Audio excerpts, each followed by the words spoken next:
Hello, my friends. Welcome to your seat at the table, along with Gray and White Mama here, who's hell bent on sticking her head in my mouth. I don't know. She just keeps rubbing against my chin. I guess I shaved too. Well, I shaved last night, I guess. So it's a little scratchy. She might liken it, right? Isn't it right? Huh? Yeah. She's doing a little better the last couple of weeks. She's going to the bathroom better, like she has been. Anyway, like I said, this is my July ramble, such that it is. Uh, I spent a good chunk of yesterday uh, cutting down trees. The biggest one I had was about that thick around. So, I mean, they weren't huge. They're still pain in the butt. I've got a burn pile back there that's 12 feet, 10, 12 feet high and 10 feet in diameter right now. I got it stacked up pretty good back there. When it dries out and it's time to burn, it's going to light up the neighborhood and go get around that. And I still have yet another tree way in the back that I've been dragging my feet on. But now that I got the extension cord run all the way down there, I used an electric chainsaw. I have a gas one out in the garage, but the older I get, the harder it is to get these 2 cycles to start. Once they flood, man, you can literally give yourself a heart attack trying to start one of them damn things. So I haven't used it in 6 years, 6 years, 7 years since Mom was alive and we was cleaning up her property. Uh, I shouldn't say that. I've used it here a couple of years. The first year I was here, second year, at that year I got so fed up with trying to get it to start and stay, keep it running and stuff that I went out and bought the electric one. It was only like $80. It has its downsides too, but for what I need it to use around here, it's sufficient. Anything bigger than that foot or so in diameter that comes down, I don't know what the hell I'm going to do. And I don't have the, it costs a lot of money to have a tree service do anything. One of them back here, tree that fell last year, been leaning like this real bad. And I warned my wife, I said, stay out from underneath that damn thing because you don't know when it's going to give way. And we had some high winds the other night, and sure enough, I woke up the next morning and it had split. So more of it is laying about a 8, 10 foot long section laying on the ground. The rest of it swung down. It's still leaning up, but it's less of a problem. I was able to roll that one next to another log that was twice that size. It's been sitting there since before we moved in. I tried cutting it up with the old chainsaw, but it was too big for the chainsaw, or I just didn't want to spend all the time to deal with it. Uh, we got all that taken care of. And like I said, there's still a couple good sized branches that came down right up here on the other side of the house, of just what we call up the hill here that belong. This whole behind that wall belongs to the guy that owns the strip club. So technically, I can just leave it there, but it's an eyesore. It's also a pain in the backside. It blocks one of our access points to getting in and out of his property for mowing. So I kind of want to get it cut up before the winter. Anyhow, then the AC unit on my van started to act wonky Friday when we was running our errands. It seemed to recover a little bit after that. I don't know. Sometimes when the weather gets cool, because it was in the high 70s with all the rain and sudden change and humidity drop, so that sometimes can play a role in AC not working as good as you think it does. At least that's what I've been told. Once again, that van is over 20 years old. I've had it for as long as we've had this house, so let's say 6 years now. There's 6 tags on the back of it for the plate, if that tells you anything. And so it's really kind of needs to be replaced. It's been a good vehicle. Don't not. I mean, really has. All things considered, I've been able to drive a lot with it and not have any significant motor issues with it, transmission or anything like that. But it's getting there. It's starting to fall apart, and it's too new. My job. I've only been at it about 5 months, 4 months. Okay, March, April, May, June.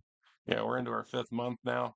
Uh, I don't want to commit myself to buying some significant loan payment again at the moment until I know for sure that I feel more confident about everything. And yeah, no McAfee, go F yourself. McAfee, I used to have McAfee on a previous laptop that this one somehow is the software. I don't pretend to know, but the McAfee in here it flicks off and on every now and then, telling me I'm at significant risk. You know what? I ain't got money for that stuff. I don't. This particular laptop we bought to do videos on, and it stays in here in this room for doing videos on. My other laptop out in the living room, it is getting closer and closer to taking a dive. It's got problems too. I was able to, uh, well, somebody donated one to me last year, and I've used it. And then or no, they donated me an apple that I couldn't choose, and I used it to trade for the one I'm using here to do the videos on. But when Trump decided to play with the damn tariffs and screw our economy to hell in a handbasket, I understood that that meant that a lot of electronics could potentially become extremely prohibitively expensive. So a couple, 3 months ago, I went and broke down and bought on our credit card another laptop for the living room. It's still in a box sitting there in the corner. It's a real pain in the butt. You know how it is. If you've had to switch switch everything over from one to the next, it's really a pain in the ass. I don't want to do it until I absolutely have to. Besides, I want the old computer to die or literally become inoperable, and before I put a new one in replacing it, uh, and then go through all the BS it takes to get that thing up to speed and crap like that is what it is.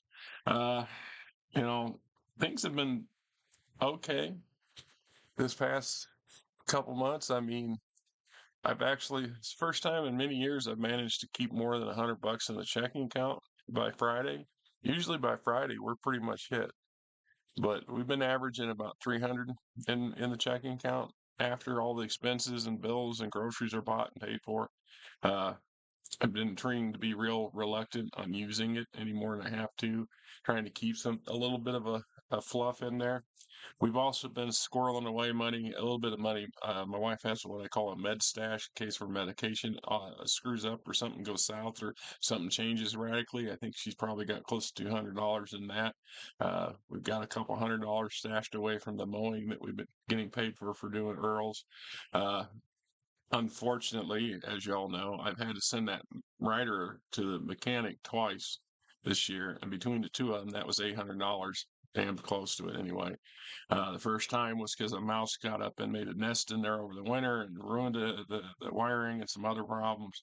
They fixed that, and then for some reason I got the deck adjusted wrong because one side tilts too much, and you can tell as you mow. I got to figure out how I did that or what I did there and maybe readjust it to try to level it out a little bit more. Then we had some bad gas get in it. A new gas station up the road open. We got gas there. There was dirt and water and stuff in the gas, and I thought that might be the problem.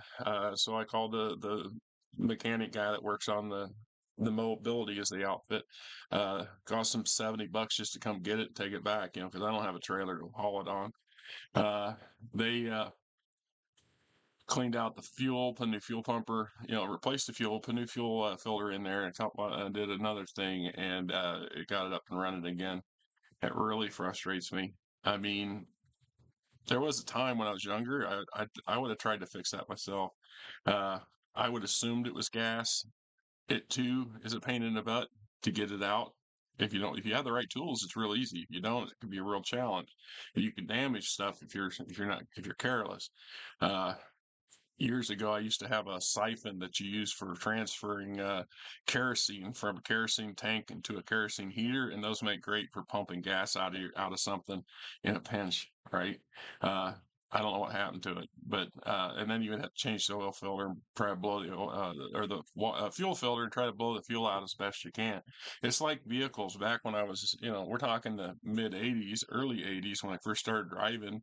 Got my driver's license in '83 and my permit in '81 or no '82, and then back in those older cars were much easier to fix, much easier to repair. These newer ones, like my van, I don't even know where the air conditioner unit is. under that hood. I mean, I don't even see anything that looks like what I think of as an air conditioner compressor, right? So I don't know how to, if it just needs a charge, just get it charged up. That's kind of what I want to do here sometime in the next couple of weeks is stop by some places that find call around to some places and see where I can get one done fairly cheap and get in and out because I can't leave the vehicle behind. I was just trying to suss that very thing with my sister. When I worked for All Clean, they were just 3 blocks up the street. So whenever my van broke down, and a couple of times I loaned her my van because she needed her car had to go to the shop and do some other stuff, and I'd walk back and forth to work, or drive my company truck, the work truck back, and park it in my driveway. Well, I can't really do that now. And this new job, this new company, well, they're about 4 miles, 3, 4 miles up that way. So I would have to walk quite a ways. I figured it'd probably be a half hour, 40-minute walk one way in the dark in the morning. So I got to deal with maniacs on the road. And some of those roads up that way, they got narrow shoulders. So you got to deal with it. And then get up there and go through and work the whole damn day or whatever my day consists of, and then walk my ass home. I mean, I, I can't bring, my sister, she has no problems, and I sure as hell can't expect help from her. I mean, it's not rightfully so. Anyway, doesn't matter. Uh, I also said in that little live blurb I did the other day, just kind of get some filler on the channel, uh, with the sudden change of heart by WotC, Wizards of the Coast, and Hasbro about their grand project to basically turn D&D into solely into a video game that they can extract endless amounts of freaking fees and gotchas. Uh, Once that kind of piddled out for the moment anyway, I broke down and went back to D&D Beyond because I have yet to find another platform like D&D Beyond that works in the way it does. So for running play-by-post. And one of the reasons I like play-by-post is kind of like a solo game in the aspect that you're not totally dependent on a table full of people showing up every week. You just move it at your own pace. So uh, I ran numerous ones way back. We go back 5 years. 5 years ago was the last time I ran one. And right about time COVID broke out, and WotC started bought D&D Beyond, and there was all this talk about it, turning it into this play as you go platform. So lo and behold, I got one player right off the bat who used to play in my play-by-post, and was quite excited to have me back. And I picked up 3 more, so I've got a crew. We got 5 players in this group so far. It took a couple of them a while to figure out exactly how this works, how play-by-post works. A couple of the others, they jumped in it full with both feet. They know what they want, what they're doing. Uh, so I'm using Judges Guild's City State of the World Emperor for the sandbox. I love city environments for this sort of stuff. And what makes, and I've done videos on this before. What makes D&D Beyond's play-by-post capabilities special is that you can have multiple threads. So you can have each player can have a private thread, and then you have a group thread, and then you can set up threads based on who's in a group. So if your group splits up, you can have 2 different threads, and one group doesn't know what the other group's doing because they're not in the same room, right? Uh, Plus so many other things. It's just kind of an interesting way. So one of the challenges, of course, is maps. So I made this morning. It's fairly crude, but for the most part, it's got the players are going to investigate. They're chasing down a lead, and they went to where this guy lives, and he lives above a restaurant called the Beanery, which is out of Judges Guild. And I decided the building is roughly 60 feet by 120 feet. The restaurant occupies the first floor. Then there is an adjacent building over here, so there's no space. But there's this little narrow alley, access alley, that's 5 feet across. And then this is the alley behind the restaurant that's 10 feet across. And of course, you can see the doors. And then front door windows for the restaurant. And then right here, yeah, get it over here. Right here is, no, right here is a stairwell leading upwards. And the players decided in what passed for session 0 that they wanted kind of a World of Warhammer 40,000 kind of vibe. And I said, so you're talking fantasy punk, it's not quite steampunk, but it's magic punk or fantasy punk.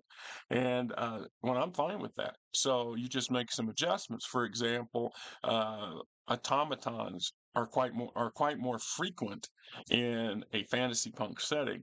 It's like a steampunk, but instead of mechanical power running everything, a lot of it is a combination of magical power, elemental power, and mechanical power. And one of the characters immediately wanted to play a drone, or excuse me, a gnome artificer, which is more for Eberron than D&D, or Faerun, I should say, the Eberron setting. And I don't have anything for Eberron whatsoever, but I do have Tasha's Cauldron or something that has artificers in it. So that gave me something to work. Plus the internet's full of helpful, YouTube's full of helpful advice from people just like myself, who create some great content and much better crap than I make, I guarantee it, but can help you walk you through how something runs or how something should be represented. And then there's oh yeah, and if any of my players happen to by chance listen to this, don't listen to this stuff, right? The Another player wants to play a Warforged. Now, Warforged is also from Eberron setting, but it's made its way into other D&D settings.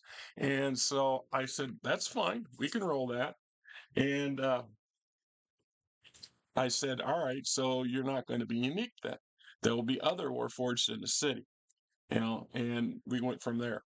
And then our third player character is going to be a Goliath. And this person's choice of speaking habit is very Goliath-like. And over this past weekend, I started watching. There's this channel called Sugar Geek, I think, and a big chunk of what he does is he goes and he reviews and critiques or comments on, as a game master, uh, Critical Role's campaigns. So he's currently, like, I don't know, 40, 50 episodes into Vox Mechanica, which has happened a few years ago, but it's still interesting, including Grog. One of the main characters, one of the player characters is a Goliath.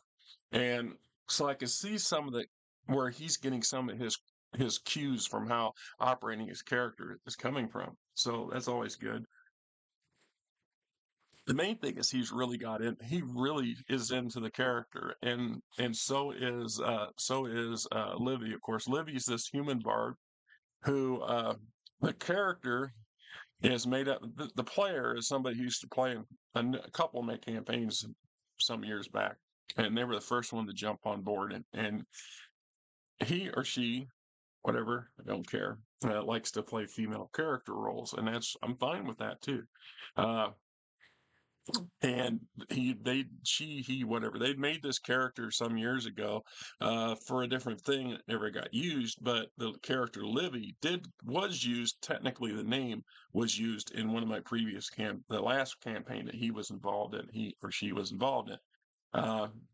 So in this case, there was it's the background, the backstory that's unique in this case. Now, it's a traditional female human third level bard, but her backstory is pretty detailed, and it ties in and to a lot. And she chose to play a member of the city, the city state's emperor's private police force, or the Black Adders.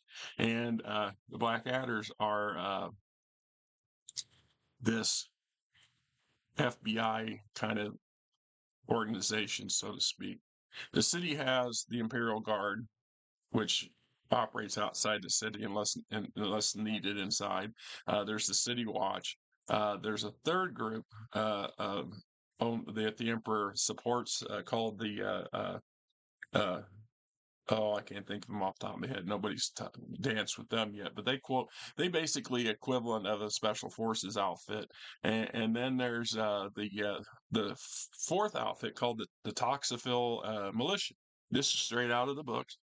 This is a kind of I've made him out to be like the Three Musketeers swashbuckler types, right? With the feathered hats and the cloaks or the capes and the muskets and the pistols and a rapier in this one fella's case. Uh, these are all sons and daughters, or bastard sons and daughters of the city's elite, both the merchants and the nobility. And this is an opportunity to take all those second and third sons and whatever and put them to some convenient use that benefits the emperor, the city state, and keeps them out of trouble. Maybe gives them a little bit of education to boot. The gist is that they sign up for a 6 year stretch and then some re up after that. But for the most part, these are they're not quite, you know, let's just say their priorities don't always line up with the emperors or the cities, and then so on and so forth. So we've also got a cult or a religious organization that worships Adamodius, the king of hell, which I'm looking forward to doing. This here is the player's first actual combat scenario. They had a very brief introduction one where, a trope that so y'all meet in a bar trope. Y'all meet in the tavern. That's a trope. So I sat there and thought, okay. So first things, one of the things I love about this D&D Beyond platform is that each player started in their own thread. So they didn't just immediately group together. And each one went on with their own storyline. And I crafted it in such a way that they all kind of came together. And so the Goliath, who didn't know what he was going to do, didn't know for sure why he was even in the city. And Goliaths, being Goliaths, can be very prickly.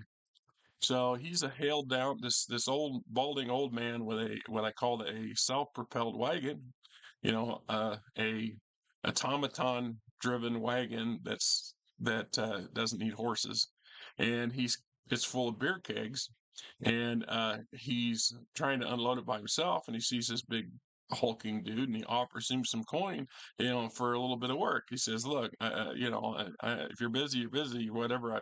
But if you could use a little extra coin, I could definitely use the help." And they agreed on I think 4 or 5 silver pieces for his effort. So while he was unloading the wagon, he's down in the basement, and he hears a commotion break loose up in the alleyway.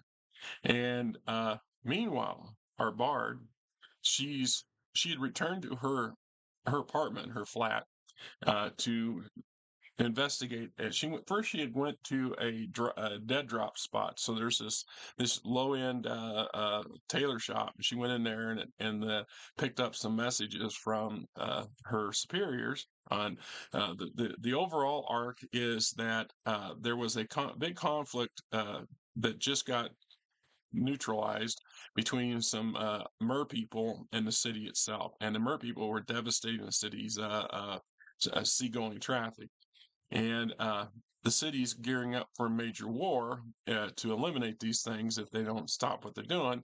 So there's some kind of truce. It involves three mer women, princesses on aerial on display in automated self-propelled aqua tank. That they had this big fancy procession, and all the players witnessed it from their own angles.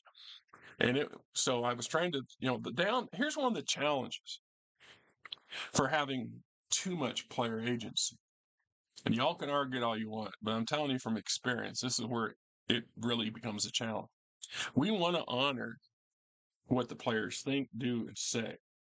Even Matt Mercer is bad about this on occasion. That he will, for time constraints, he will tell the players what they're thinking, what they're feeling, that kind of stuff. And that doesn't sit well with a lot of players because they believe that's their purview. And I agree with that. So it's just like the setting. Well, if you're in an open sandbox, you can't be the conductor. I can't just lay down one possible game. This is it. You either follow this or we're done. Let's move on to something else. No, I'm going to just keep throwing crap at you until something sticks because I have no plan. When we first started, I had very vague ideas on what potentially could be the primary arc for the campaign. And I'm also a big fan of having 2 or 3 secondary arcs that don't necessarily have anything to do with the first one, but does give the characters opportunities to shine and do things that work well for them. And some of it could be personal. This is one of those. Well, what do you do in your downtime? Well, while the rest of the group go home or go hang out at their club or whatever they do. Your character decides to go follow up on a lead that's been bothering you or check up on somebody or something like that. And we could do that in those private threads. And we don't take up everybody else's time doing it. It's not as flashy as the on visual thing, but it can be more in depth and more personal and over a long time. And that's where characters like this, the person who runs Libby, loves my style because I've been to me. So I've been waiting for years. I've been keeping an eye on you out for you for 5 damn years. Wow. All right. Okay. It's different how I like to do it. It's different. It's not for everybody. I tried to get a couple people I consider friends to play, and they didn't last long because they don't like. I bog stuff down a little bit more. We're in it for the role play than the mechanics, the details. That involves you having a little bit more conversations than you're used to. That curt, be a snob to the NPCs kind of stuff is I penalize people for that sort of stuff. The less you play along, the harder things can be for you. And if you're good with that, so be it, is what it is. So, you know, so this brawl breaks out. Well, it's not a brawl, scuffle. And so Libby's in her apartment. She's on the 3rd floor. She's overlooking, and she hears this bunch of stuff going on. So she looks out to her window, and there's a fat little guy in a porter's outfit and 3 other fitter younger porters. So there's 4 porters down there, and they're basically slapping the owner of the wagon around. See, and so she uses vicious mockery out the window to torment, to mess with them. And about this time, Knox, our rogue, traditional rogue, but his style of writing is quite in depth, and he's got a very unique way of phrasing things, which is interesting. We'll see how it plays. He's down the alley, but they're down the road, but he sees all this, so he's observing it. He also observes a member of the Toxamil militia who Libby had gone into that tailor shop but never came out the front door. And Knox noticed this, but so did this guy that was casing the place from across the street.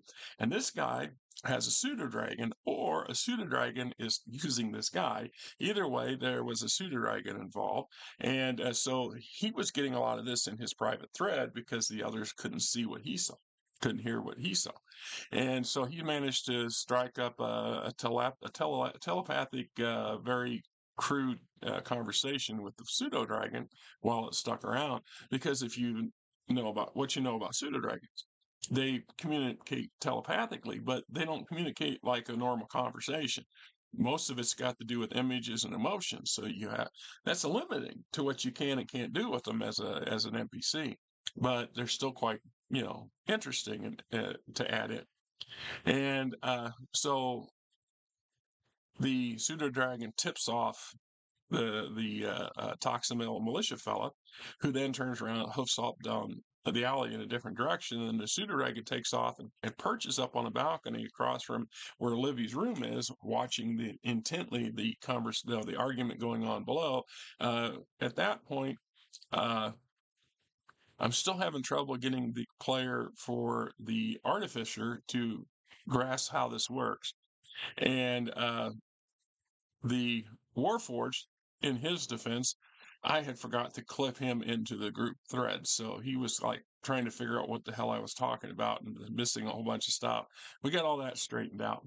That's usually how the first couple sessions go in these sort of things.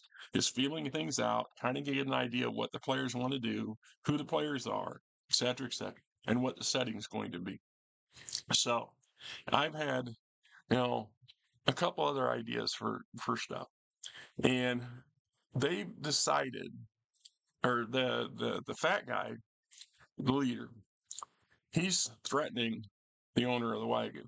About this time, the Goliath comes up out of that basement. He comes out of that basement like a storm. He's like, putting a stop to all this stuff. Grabs one of the porters by the back of the neck and just literally lifts him up off the ground. Uh, Between the vicious mockery and the sudden appearance of this big Goliath fella, I rolled a check for willpower and or a wisdom check for the uh, we call him Dag Koch, as in Koch brothers, right? Uh, so our artificer, he asks me a question because he's got quite a knowledge. His knowledge is very high. He's got a lot of points in it, and about a couple different things. And he did it in the group setting. So I OCC'd him and said, okay, this is more appropriate for the private thread. And my reasoning for that is, and I explained it in private thread to him. Well, no, I explained it in the group thread because everybody was on the same page. I said, in private thread, you ask mechanical questions so it doesn't show up necessarily unless it has to in the play in the group thread. But more importantly, based on your role and your percentage. So in his case, he got a 21 for a knowledge check, and he was asking if he knew anything about the Toxaville militia and something else. And so I told him, I said, so because you have, based on your number and the fact you have a shop in the city and you live in the city, I'm able to give you a lot of information that I might not give to some of these other ones because they're not going to have that knowledge skill check, let alone the higher wisdom level and stuff like this. And so I was able to give him, several paragraphs on each topic.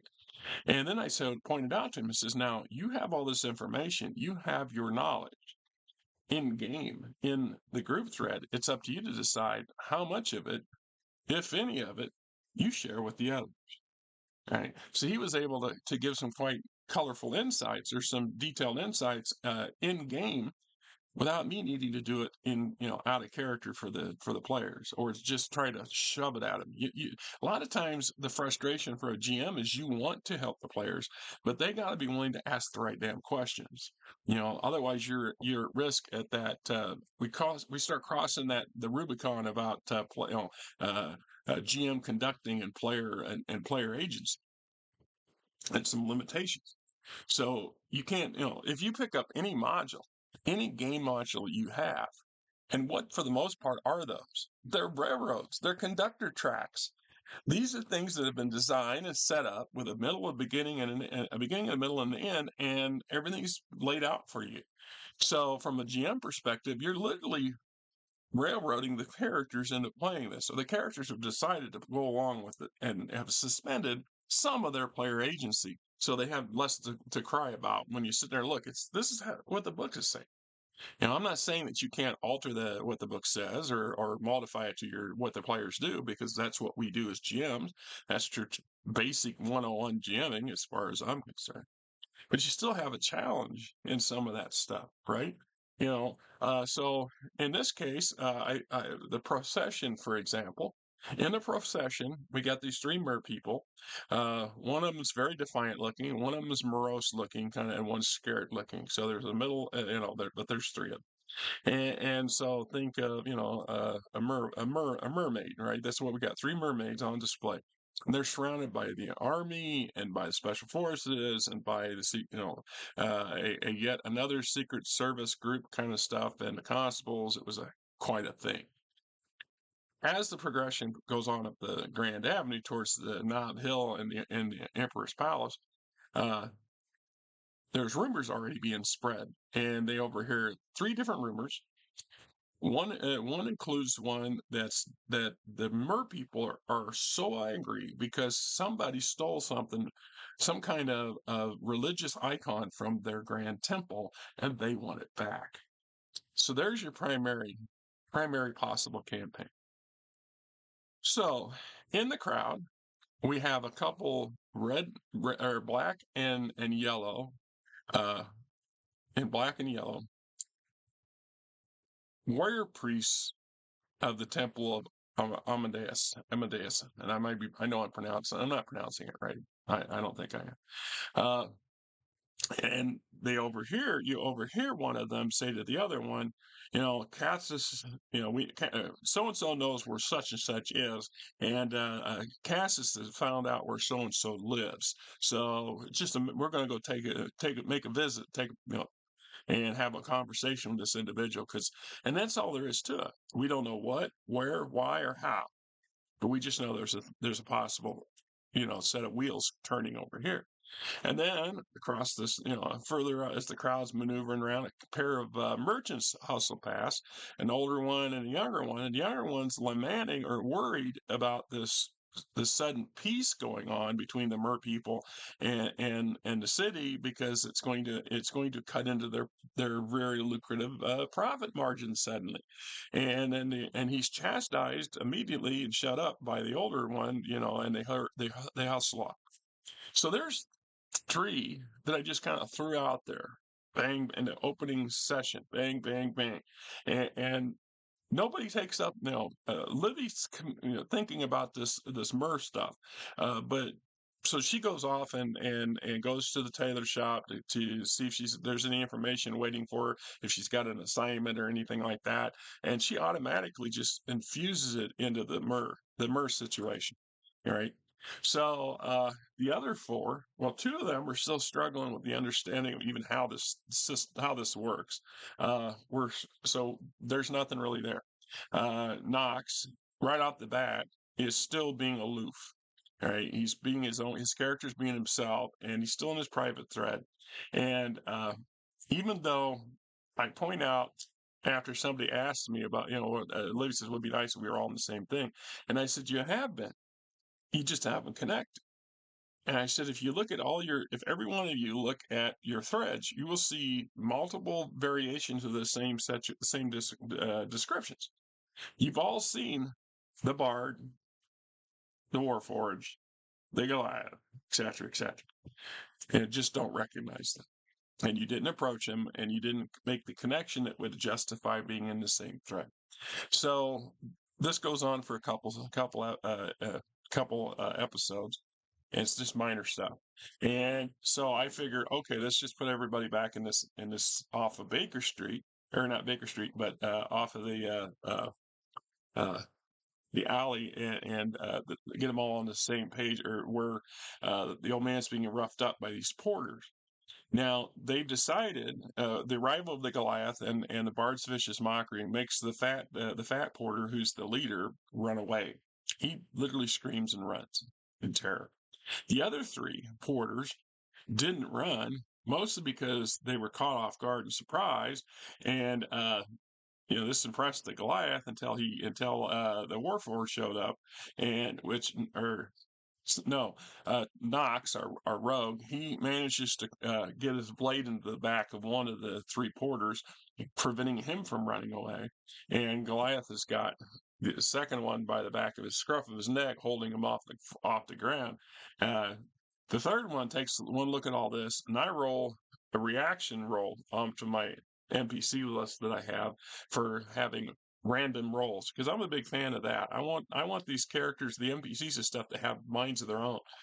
So I want them to react in ways that I'm not prepared for. So then I have to convey that to the group. So in this case, I rolled a fear check, and he failed it miserably, and he also, at the first opportunity, ran off. This left the two porters behind. So the group interrogates the two porters briefly. And then they talk to Sandbarge, the owner of the wagon, and he's owns a small brewery who's being harassed by people who want to put him out of business or want him to sell his business or something. that they run off his delivery staff, and so he went to the porters because they're all porters and stuff. And this new guy, this new leader, fat little guy, he's quadrupled the normal charge. And we're talking a big city where, all things considered, you're having all kinds of opportunities for graft, right? Fragrant grease, to quote an ancient saying. So he's used to it, but the fact that they were asking so much, it would, bite into his profits something fierce. It wasn't worth him doing. And of course, he doesn't like being bullied either. So there's this minor thread now in play with this guy, and so the whole group decides this is the guy we got to get. So they interrogated the two porters, discovered where this guy lives, and discovers where his favorite hangout is. So now they got two different places they can go to. They've also, you know, it's convinced these two porters that it was not in their best interest to do what they were doing, basically being thugs, and furthering this other guy's ambitions for a few extra coins and stuff like that. And it turns out that they're good people, they're just caught in a bad thing. And so now they've decided the group, as a group, or we've already developing who's the leaders in the group. The players are doing this. I ain't got nothing to do with it. Decide that they're going to take these two with them, at least as far as until they get their hands on the fat guy, so they can't let them, even though the third guy's already bolted. But in this case, they're going to take these two guys with them. Well, in the process of having all this, I'm always tossing new stuff. I'm always tossing things. I want the scene to be alive. You've got a group of people over here that are gawking and rumor mongering among themselves as they gawk at the group, especially because of the Warforged and the Goliath, and then the short no. No, I mean, you've got a very colorful, very very eccentric looking group here, and there, others are debating, what was going on, somebody getting shaken down, what was the porters doing, et cetera, et cetera. Maybe these guys are shaking the porters down. In the process, there's a couple of young street kids that are loitering over by the still open doorway the trap door that leads to the street level trap door that leads to the cellar under the tavern, and with the clearly that, they're thinking maybe, and when there's all this distraction going on, they could slip in, get some free booze, and bug out. The Goliaths basically pins them up against the wall with a stare and a very short phrase, and which the bard lady, she picks up on it real quick and decides to coerce them. And between the two of them, the Goliath and the bard, she goes with the sweet honey and sweet song, kind of trying to get these guys to work for her, in exchange for, you want to make some coin, give me information, follow up on stuff for me, keep eye on stuff they ask you to keep an eye on. And then she points out a place where she makes up a place out of the blue, of a restaurant that she's got, that she knows, and that they can go there, just say I sent you. They'll make sure you get fed, et cetera, et cetera. And then, that's the place where if you find out anything interesting, you come there, you tell your friends, bring it there, bring it to me, and I will reward them, et cetera. And then the Goliath at the same, almost at the same time, because remember, each player is running their own thread in the group thread. So, it's just like, in this case, initiative. I don't need to roll initiative. It's pointless in a play by post. In this aspect, ye who posts first goes first. That's the way I'm looking at it. I mean, they ain't quite figured that out, but whoever's posting first, that's the first person that gets to act. And if none of them post before I post, then 3 or 4 days, because I give them a limit. I says we'll agree to 1 week, and then we're going to move on, whether you're present or not. But most of these guys are, within the day. They really are getting into this. Even the ones that are still struggling with the how's this work kind of stuff, are starting to see how it works. And so the Goliath wants to embolden these young men, to encourage them to be good people and good citizens, and to work hard, and to follow the Goliath way of doing things, And I spent the 2 weeks ago, I spent a lot of hours at work while I was driving back across the city, listening to YouTube videos on Goliaths and how they operate, including listening to more than a few of Sugar Yahoo's takes on Critical Role. His Sugar Guy's stuff less than an hour. Those Critical Role things, 3 or 4 hours. They're nice, they're fun, but I ain't gonna listen unless I got a long drive going out of town and back. I sure ain't gonna sit there and listen to a 4 hour play session, no matter how good they are, because I would rather be playing than listening in on somebody else's game, and just me personally. So the idea was that the Goliath sees the potential to make these young men into real men, upstanding members of society, and teach them how to earn money the right way. And where the bard, she's seeing them for what they are, street urchins who are quite savvy. And something that Goliath said struck a nerve, and so Knox the rogue steps in and points out to the Goliath character that most of these street urchins have got far more experience than half the warriors you've been in battle with. Because of how they were raised, how they had to fend for themselves and deal with the worlds of the streets. And so right now we've already got two different elements of the group trying to figure out how to use these guys to their advantage. And I'm like, hey, yeah, absolutely, and we can roll with that, right? We can roll with that. So the group ends the session, or ends that session, or that encounter. Then Sandbridge offers everybody a ride across town to get to where Baker Street, to where the Beanery is, the restaurant where this fat guy, this Red Coke, lives above the street. So both the bard and the artificer ask questions in their private threads. And so the two of them asked similar questions, but from different angles, which was interesting. First off, they wanted to know, what do they know about this Coke, Koch. And I introduced the fact that this person is claiming to belong to a merchant house by the name of Coke, whose primary resource is wineries, wine sinks, and breweries. So there's immediately the Goliath assumes that obviously these Cokes, they're trying to run Sandbarge out of business so they can acquire his business.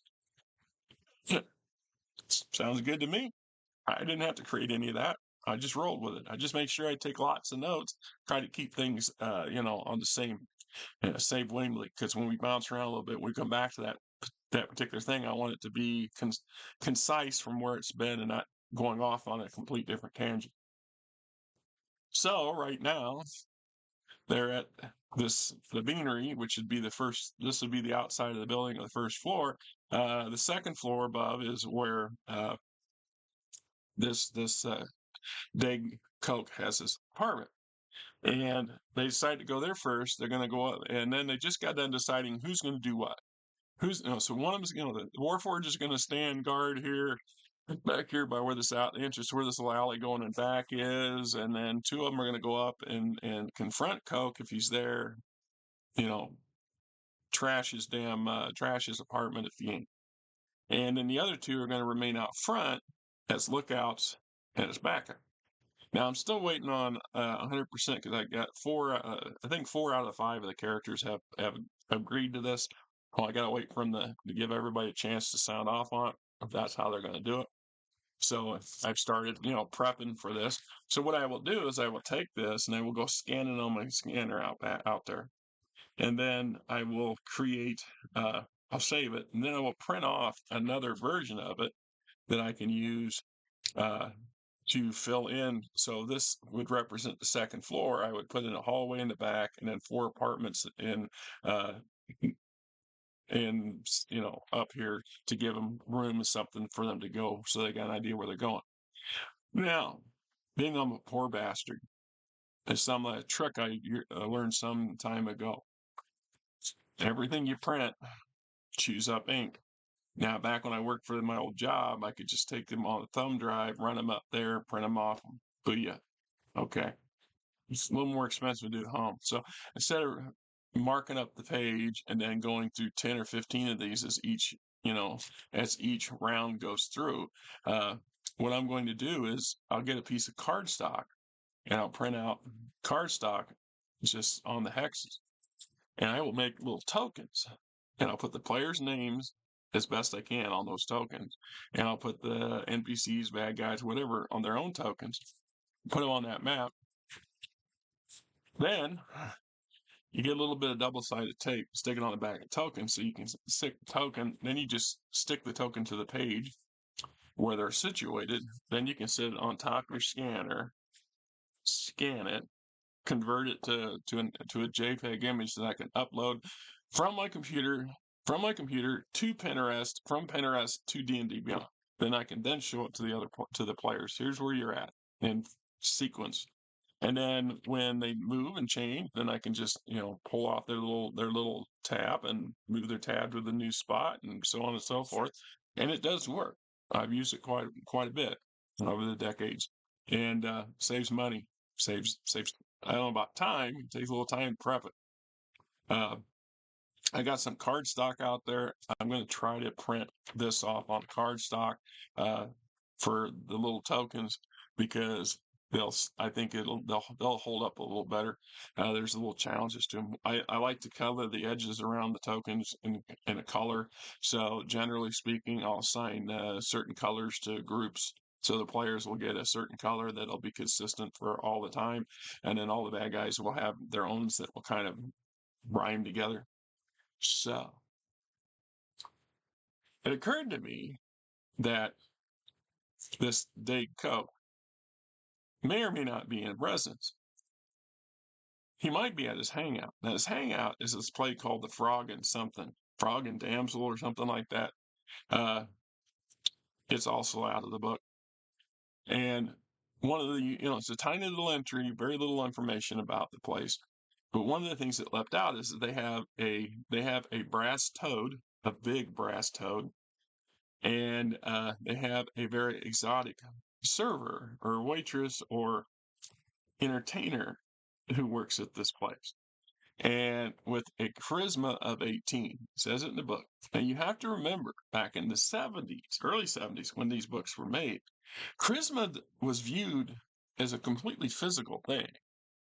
For the majority of the time, we looked at your charisma as how other people react to your appearance, how beautiful you are, or how the lower your charisma, the uglier you were, or the more spookier you were, or whatever. And so that aspect is that this particular young lady is extremely attractive, and I figure I'm going to spice it up by making her partially fey of some sort. That she's obvious. She's got an obvious fey look about her, so make her even more exotically beautiful. And so the challenge is, if you can outstare the toad for 2 minutes, you get to have her services for the evening. Now, it doesn't define exactly what that means, but you can take it to whatever level you wish to take. So you have a wisdom check of 18. If you can beat the wisdom check of 18, then you beat the brass toad and you win the prize for the evening. If you take the challenge and you fail, you're the failure of that wisdom check, that failure to stare down the brass toad, basically knocks you out. It makes you unconscious. It leaves you, witless on the floor for X amount of time. So my thought is that they'll go to the apartment and he won't be there. He'll be over at this other place. And so that'll give him a chance to toss his apartment and see if there's anything of value or anything else that of interest that they might be there. So while they're in the process of doing this, why not have a separate thread continue right next to them? And what I mean by that is so, all right, so Livy has agreed that she'll be one of the two that's going to go up to the apartment because she's the most likely is able to talk somebody into something or down from something. Whereas, if our Goliath goes, if Droth goes up there, our Goliath, he's just going to, put him through a wall or something like that. And the Warforged is going to do nothing unless it needs to do something, and it's going to do it extremely effectively, and which, would also not involve conversation. That leaves her Artificer, her gnome, which so far the player's still struggling with the getting in on how all this works. And second, he doesn't appear to be a very offensive-minded individual. So, I don't know. But my bad guys, I decided to tap these warrior priests from this evil temple of a devil god, of a wannabe devil god, and the person that they were going to go grab and interrogate just happens to live in the apartment next door. So the people in the street are going to see three brown jacketed, brown hat, swashbuckling looking individuals come straight up the street and go right for the stairway to go up the second floor. And two more are going to come down the main alleyway behind the building, just in case there's a back door. And if not, then they'll come up the side alley and then go upstairs and join the other three.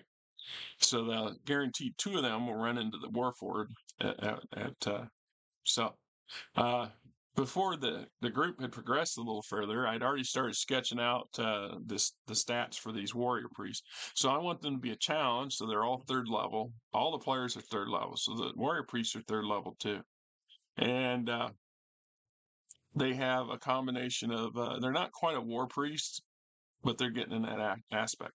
And if you look up Amadeus, the king, the king devil of the nine hells or whatever, Amadeus is, trickery is a huge portion of what he does.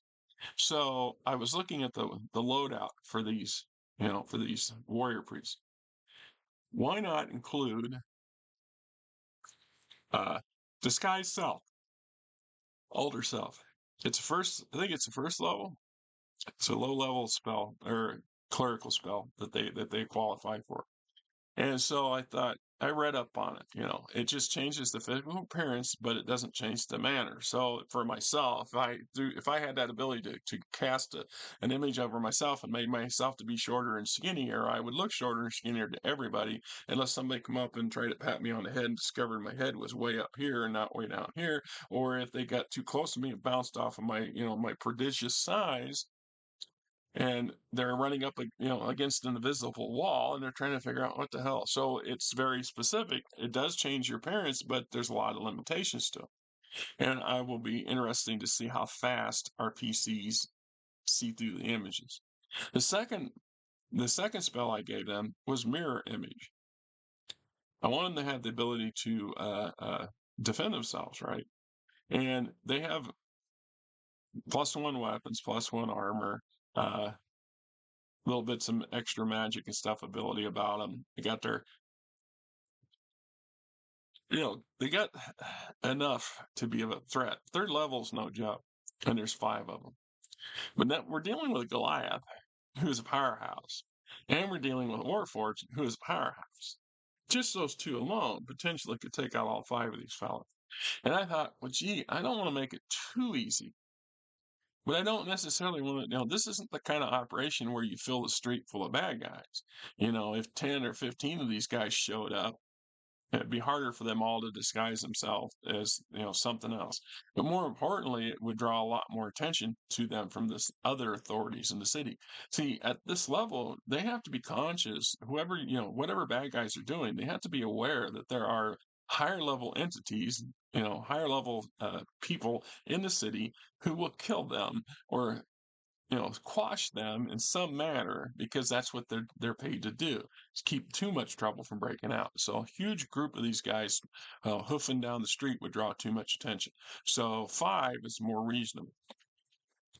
So they're disguised as something that they're not. And remember, I introduced a member of the Toxophil militia early on as an NPC, and I wanted them to match this guy. And it was one of the things that both Livy found out through her asking questions, and our artificer, Crow, found out by asking questions about the Toxophil militia specifically, is that there's about 5 major factions within the militia.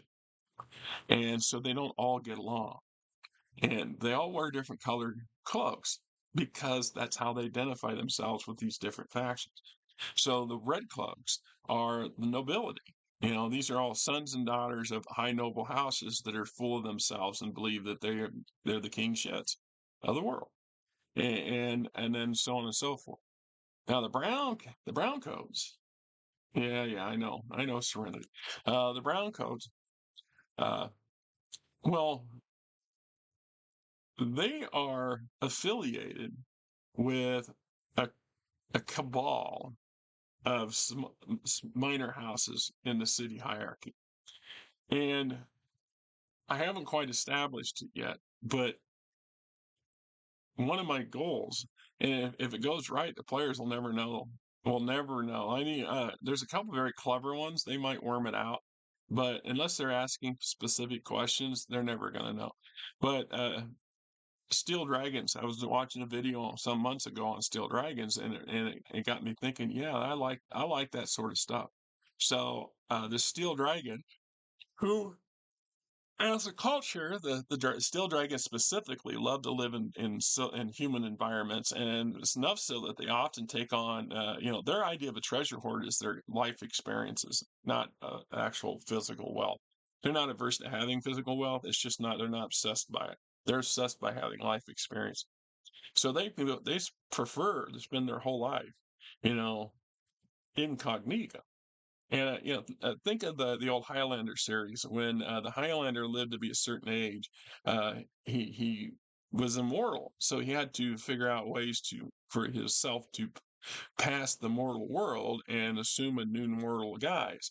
Well, what better for your extremely long living dragon to do than to have his own merchant house or his own noble house in a city full of them, and that he is like the great uncle that everybody loves and hates at the same time. He keeps an eye on his house, but even members of his household don't always know that he's actually a dragon in disguise. And it's possible that that kind of environment. So if one of his grandnephews have an accident or pass away or something, if it's set up just the right way, he could take advantage of that to the old man dies instead of Junior, and Junior instead he assumes the image of the one who actually passed away, and then continues forward. I mean, there's some that's stuff that should never come up in the game, but it's that level of backdrop detail for the GM to kind of get an idea how things are going to want how function. So I assume that the religious order is trying to get a hold of this MacGuffin, that the same religious icon that was stolen from the Mer people, who have them extremely agitated. They want to acquire this for as yet unknown reason. I don't think they stole it. I just think they found out who did and are trying to find it. And because the Livy character chooses to be a member of the city's Black Adders, or the Emperor's Special Police Force, then she tasked herself. I just confirmed what she'd already assumed, that it was her. She was being told to try to track this thing down and return it, so they could head off a bigger problem or gain some control over the Mer people or something. And so this this religious group, I have no idea whether they were actually in on that or looking for that or what, but I'm going to have them raid this house, this apartment next door, to see what the players do. And then we'll have another layer of stuff going on, and they'll either further the story because the players are generating most of this. I'm just going off of what they come up with and filling in the gaps to make it make sense. And I do, like I said, I do throw extra crap in there to see if anything sticks. because you never know. And that can't accuse me of being a GM railroading the scene, the Oregon scene. Anyway, looking at that, I was out at JCD Hobby last month. I saw this, and when I get time to read through it, I'll do a video on it. It's a Chainmail Miniature Games, the Ghost Win campaign for D&D. They wanted $8 for it, and I have the I have a PDF, a printed PDF of the chainmail, the original chainmail somewhere. I did a video on it, I think. But this is the first. I didn't know they were even making more modern stuff for chainmail, right? And then while I was digging around up there in the shelves, I come across there's the bestiary from GURPS. But trust me, I don't know where the inside of it went. Honestly, Steve Jackson Games. I always like stuff like this because it always gives you a wider range of stuff you can tap and modify for any setting you're in. I mean, if that was Star Wars, I could easily make that 100 different planets, all right, or creatures or beasts or even living intelligent beings. It's hard to say. And then what I did find inside this was that. Now this is the 1990 Shadowrun 1990 update. Talk about year 2050, better to rain, things like that. I gotta read through it so I can do a video on it because I think it'll be interesting. Anyway, things are okay. None of these trees hit the house, which I'm grateful for. Van's still running. Although, like I said, hopefully next spring, after I've been with the company a year and I feel confident, I will go and look at buying another van. When I bought this van, I managed to get it for $125 a month. It was a 5-year loan, basically come down to be a 5-year personal loan, or use the van for collateral. And the credit union, same people finance the house, finance that. So I'm gonna hopefully they'll let me finance another one. And I'll look at trying to do something similar to that, keep the payment under 150, under 150 a month. I don't want anything too awful new. The newer, the more expensive the insurance is. This thing's 60, almost $70 a month for the insurance as it is. It's still got full coverage and stuff on it. If I can buy another vehicle, then I will take the van and downsize it to liability insurance and try to drive it as much as I can uh, until it completely craps out or some repair gets to be too expensive to fix because uh, you know, like I said, mechanically, it's done a real good job. You know, every month or so, and once every other month or every 2 months, the wife and I go for a ride, and we'll drive around parts of the state. I like to drive down by the Missouri border. It's a couple 3 hours, hour and a half, 2 hour drive down, a couple hours driving back, and we go down one route and kind of loop around and come back up and go through some of the small towns and stop at garage sales and other places of minor interest. Mostly an opportunity to get out of the house, get away from the house, get her out, go out, drive around and stuff. Otherwise, it's just short term stuff. And once a week doing our errands and stuff, and then running back and forth to work. Now my work's further away. It's more running than it is when it was up the street, and that concerns me. It does, because I'm old and it sucks. I don't really have any real reliable people. I have no reliable family that I can impose on. I don't have any family members who have a spare car sitting around that I can go, hey, you know, I'm the guy that would loan you my shit when you needed help. But I'm not going to ask you for help because you know you want to ask me for I don't know, maybe it's just me. And then with my new job, what am I going to ask? Who am I going to call? I don't know these people. I don't know hardly anybody up there. I don't know enough to be going, hey man, can you come get me a ride? I mean, I'm Scrooge. Can you help? I mean, I don't know if that's okay or not. I don't even know how to ask if it's okay. I try to voice my concerns about things that I don't think are right, and they don't want to hear it. All they want to hear is, what do we need to do to make it so we can get on to the next thing? Well, the bad thing is going to keep happening until you fucking address it. That's what's going to happen. But if you want to make me feel like shit for bringing it up, I won't ever bring it up again until it falls apart. And then I'm going to throw it back in your face. I'm going to remind you I'm going to tell you, go look up your damn text messages because you know damn well they're in there. Now you know what I was crying about. But what do I know? I'm just old and cranky, getting gray hair. Jesus, I've gotten so gray over the last couple of years. It's just crazy. Anyhow, till next month, till next time. Hope you guys have yourself a great weekend. I've got some videos I'm pinning to do, a couple more videos for the channel. Being a summer and things have been, I don't know how it's hard to get motivated. I go out and it's so hot and humid. I work so, out in the heat, humidity all day, and you come home and all I want to do is sit down. And then the weekend comes, and I'm trying to do stuff and or not do stuff. And I meant to do some videos last weekend, but I didn't do it. So that's why I only posted two, and they had that crappy video, that crappy temporary, live video that I was caught in traffic. Yeah, if I'd have shut the truck off, the thing wouldn't have bounced as much. It's just the downsides of it. But then if I'd have shut the truck off, I would have been sweating real fast because it was humid out, real heat, hot and humid.